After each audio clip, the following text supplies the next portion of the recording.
Hi, thank you for taking the time to watch our screencast.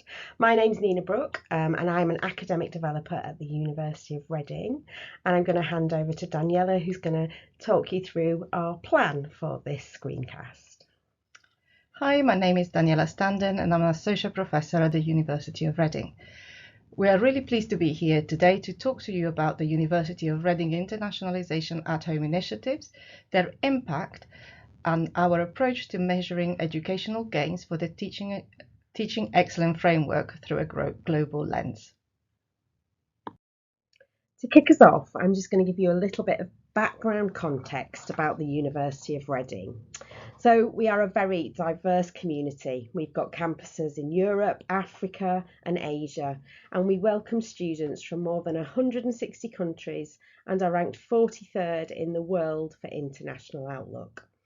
We are both research intensive and teaching intensive, and our core institutional values of community, excellence, sustainability and engagement are embedded in everything we do. We actively support the United Nations Global Sustainable Development Goals, and we have been committed to becoming one of the greenest universities in the world. So we're proud to be recognised as the Sustainable University of the Year this year for our work to address climate change and environmental sustainability through our research, our teaching and our campus operations. We prioritise the student experience as a large part of what we do. We continually enhance teaching, learning and assessment, and we were awarded a silver rating in the most recent 2023 TEF exercise. In the 2023 TEF assessment, all providers were asked to set out what educational gains they intend their students to achieve, how they support students to achieve them, and what evidence they have that students are succeeding in achieving these. In our submission for Reading, we articulated our approach to educational gain through our curriculum framework graduate attributes. These are broadly based and encapsulate the knowledge, competencies and skills to enable students to develop both academically, professionally and personally. They aim to support students in achieving their best during their time with us and equip them for their future lives and careers. The delivery of these attributes is very much tailored in the context of the discipline through students' academic programmes and through their co-curricular and extracurricular activities. They also very much reflect the university's values, for example, embracing and celebrating diversity, and they also reflect the university's role as a leader in global environmental sustainability. We've had our graduate attributes since around 2016, and they're very much embedded into programmes and aligned with co-curricular activities. However, we do really recognise the need to keep them dynamic due to the evolving local and global landscape. To ensure that they really reflect our student aspirations, we're currently undertaking a bit of a refresh of these attributes in partnership with our student panel. We're considering ways to make them more visible to students so they can better articulate these attributes as well. What you can see here is a draft infographic that's been developed by two students, Jack Swain and James Page. They're two of our typography and graphic design students, and this infographic, hopefully, once it reaches its final form, will help communicate these attributes. And you can see that we recognise that there's still work to be done as an institution to better support students in articulating these gains, and we're also grappling with ways to measure them more effectively. This presentation is going to focus on the measurement of educational gains through the lens of our globally engaged attribute. We will share our current thinking on the development of a multi-level framework to assess the impact of curricular and co-curricular internationalisation at home initiatives here at the University of Reading. And I'm going to hand over to Daniela to talk you through these. We have a rich portfolio of activities developed in partnership with students that we use to support the development of the globally engaged attribute. On the academic side, we have the Global Graduate and the Languages for All programs. These two programs deliver credit-bearing modules for students who want to learn a language as part of their degree, develop their intercultural competence and communication, and critically engage with the role of modern Britain in a global society. On the co-curricular side, we have the Red Global Engagement Award. This award is given to students who demonstrate to appreciate and respect diversity, being open-minded and willing to learn from other cultures, and being aware of global issues. This is achieved by completion of activities that demonstrate that the students have developed their awareness of global issues, taken some action, often through volunteering, and have reflected on the skills that they have developed. The scheme is run by our career services, and the award is reflected in the student transcript. We also have a short online course called Living in a Connected World: The Challenges and Opportunities of Global Citizenship. This course has been developed to support students taking the Red Global Engagement Award. However, it is available free of charge on the FutureLearn platform to anyone who's interested in taking this course.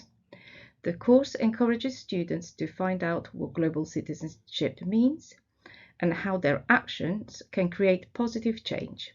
There is a link to the course at the end of this presentation, and we would be delighted if you wanted to use it with your students. Last but not least is the Global Study Lounge, a multi-purpose space for study, socializing, teaching and learning support, and academic guidance, as well as wider social and cultural activities, events and celebration. For example, weekly conversation cafes are run from here and bring together home and international students as well as staff. So how do we know that these initiatives make a difference, and how do we measure this? At the level of the activity, we have a number of measures that we use to ascertain the impact. The simplest measure that we use is the number of students that engage in the activities. This gives us a sense of whether there is an interest, but does not tell us anything about transformational effect of these initiatives in terms of the development of the global graduate attributes. Digging a bit deeper, there are other measures that are helpful. For example, we can look at module outcomes, and here is an example from the Intercultural Competence and Communication module. Course polls and module evaluation scores and other types of questionnaires also help us measure gain in confidence, skill development, understanding between the beginning of a learning event and at the end. So, looking at snapshots from different activities, we can see how the FutureLearn course has developed students' confidence in their self-perception as a global citizen, their understanding of other cultures, and the acquisition of skills.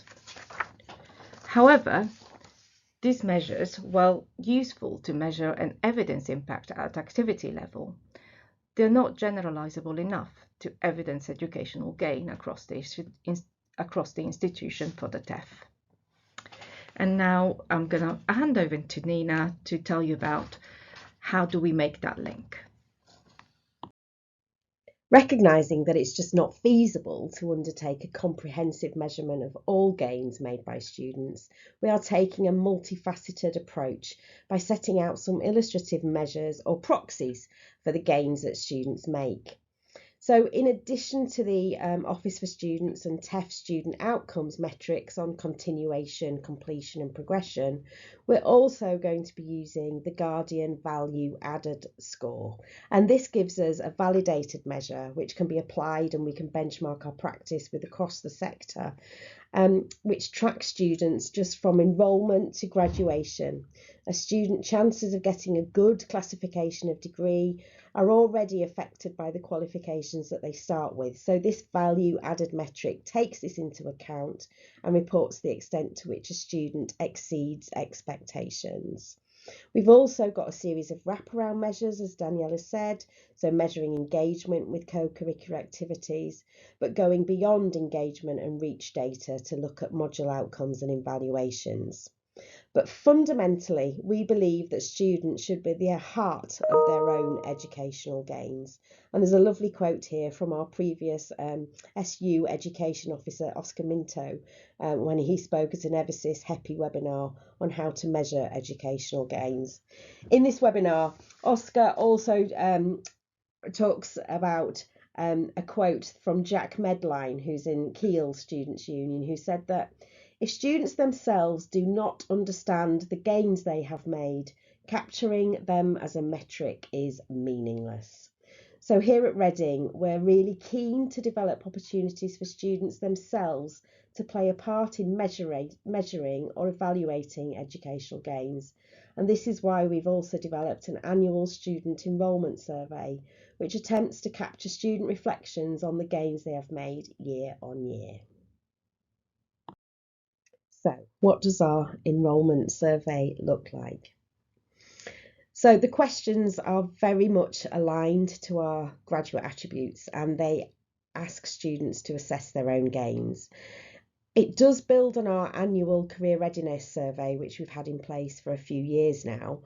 And what we've also done, we've added to these career questions some selected questions from TASO's Access and Success questionnaire. And that again provides, a bit like the Guardian Value Added, a set of validated survey scales that can be used by the whole sector to evaluate its access and student success activities. And including questions from this questionnaire seeks to bridge the gap between the access and participation plan and the TEF. And we've also, more relevant to what we're talking about today, developed a series of targeted questions focused on sustainability and global issues, which you can see here.